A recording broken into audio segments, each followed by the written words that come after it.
Many people believe that dangerous aborigines must necessarily be painted and look strange, but this is not always the case. Members of many dangerous tribes look like quite ordinary people, but it is not recommended to visit these people, because some of them meet strangers with clubs, and some shower them with a hail of arrows. Top HYIP is with you, and today I will show you the most dangerous tribes on the planet and tell you what they are capable of. Koroba. Amazonia is rightfully considered a very dangerous place. Here you have large crocodiles, giant anacondas, and toothy piranhas. But if you manage to escape from dangerous animals, then you can stumble upon even more dangerous aborigines, the Koroba tribe, living in Brazil, on the border with Peru, one of these. It became known about the aborigines of the tribe only in 1996, and almost immediately scientists realized that it was better not to joke with these natives. The Koroba is considered one of the most dangerous tribes both in South America and the world as a whole. To understand why this is so, you just need to find out how these aborigines are called Brazilian, and they call them people with clubs. Cows almost never part with bordonas, war clubs, which they use perfectly in battles with enemies. Being an aggressive and warlike people, the aborigines of the Koroba tribe will immediately get rid of any foreigner that they do not like at least a little. In general, a cow can be called a tribal analog of the legendary Sparta. The weak and sick in this tribe are disposed of without the slightest hesitation. Only the strongest warriors should be in the ranks of the tribe. It is not surprising, because Koroba often organize raids on neighboring tribes, in which women take part on an equal basis with men. Needless to say, these belligerent and tough aborigines regularly emerge victorious from such confrontations. In the same Brazil, there is another warlike people, the Fleceros tribe. The name of the tribe can be translated as archers. The bow is their most favorite and main weapon, which they are not averse to using at any opportunity. The aborigines themselves were first found about 15 years ago. The first photos of the tribe were taken by anthropologists from the cornfield. When a cornfowl flew over the aborigines for the first time, they tried to shoot it with an arrow. There is logic in this behavior, because the members of the tribe could simply be afraid of an iron bird that they have never seen, or were they just afraid of invasion from foreigners? 6 years before the discovery of this tribe, journalist Scott Wallace and human rights activist Sidney Potsuela made an attempt to explore the jungles of Brazil to find unknown tribes in them. However, they curtailed the expedition when they came across a newly plucked sapling of a tree, which they took for a warning sign of local Indians. Mashcupiro is not only inhabited by fierce tribes in Brazil, there are also many evil aborigines in neighboring Peru, but Mashcupiro stand out from the rest the most. It is an isolated, non-contact tribe whose members live in solidarity and seclusion in the jungles of Peru. For the first time, this tribe became known only in the 2012. Spanish archaeologists discovered the aborigines and took pictures of them from a great distance. For several years, scientists have managed to investigate the tribe a little and establish that the Mashcupiro is one of the most dangerous tribes in South America and in the world as a whole. They live in complete isolation, refuse to make contact with anyone and show insane aggression towards anyone who, in their opinion, poses a threat to them. Aborigines fire at passing boats with tourists, and also make warning shots in the direction of Manu National Park.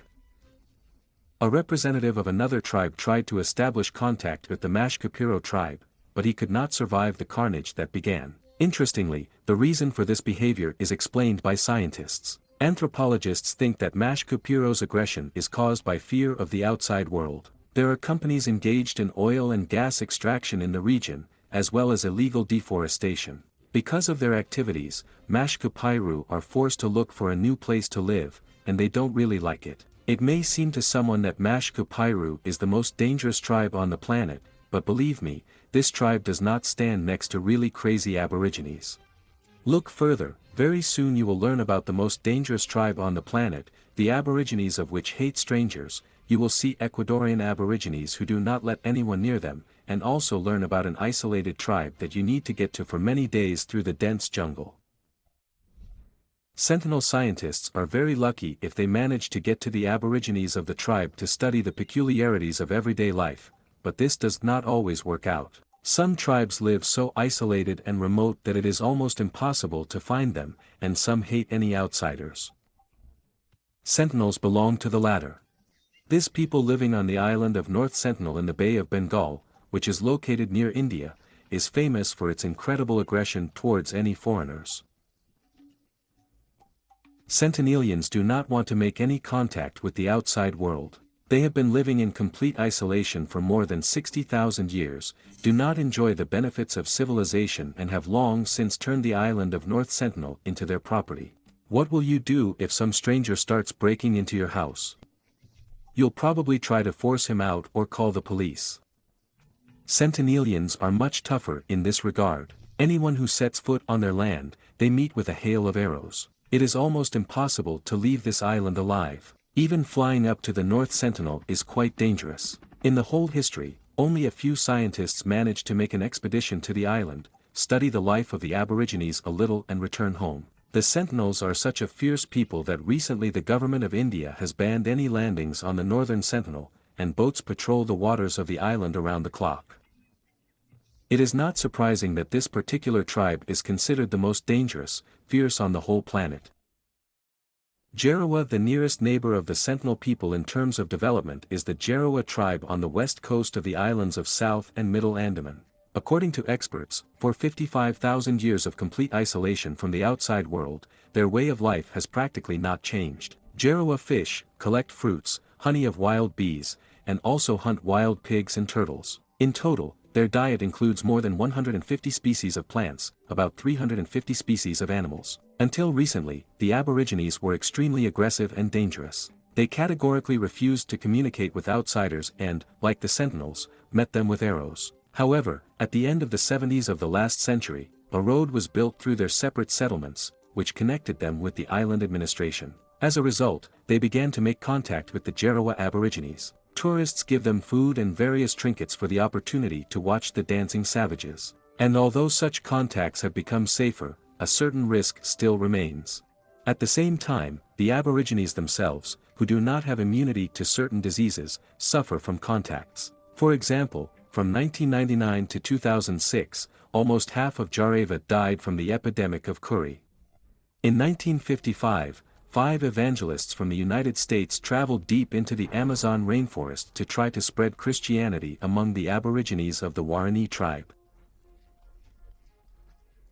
These are Aborigines living in Ecuador, and they have never been in contact with the outside world before. Since September 1955, missionaries began dropping gifts for Warani from airplanes to appease the Aborigine. However, the members of the Warani tribe were not happy with gifts from uninvited guests. This did not alarm the evangelists, and at the beginning of 1956, they decided to get to know the Warani better, setting up camp a few kilometers from the tribe. Unfortunately, they did not know that the Warani are one of the most dangerous and warlike tribes in the whole world. No one returned home from the expedition. The Warani are a very aggressive and fierce tribe. They fiercely defend their territory and drive away anyone who tries to enter their lands, including members of other tribes. As in many other tribes, they maintain a strong intragroup distinction between members and relatives of the tribe and other people unrelated to them. The Warani have no problem killing anyone who gets too close to their territory. The Yefu tribe lives in remote areas of Papua. Just to get to the tribe, you need to wade through the dense jungle for a very long time, because there is no civilization here. The Yefu tribe became widely known several years ago when British explorer Benedict Allen decided to go on an expedition to the Aborigines. Benedict had already met with the JFO 30 years ago and was even accepted into their ranks. As the Briton recalls, the tribe itself can be called cruel rather than dangerous. Well, write in the comments, what do you think? Which of these tribes is the most dangerous on the planet? And also, if you are interested, please like and subscribe.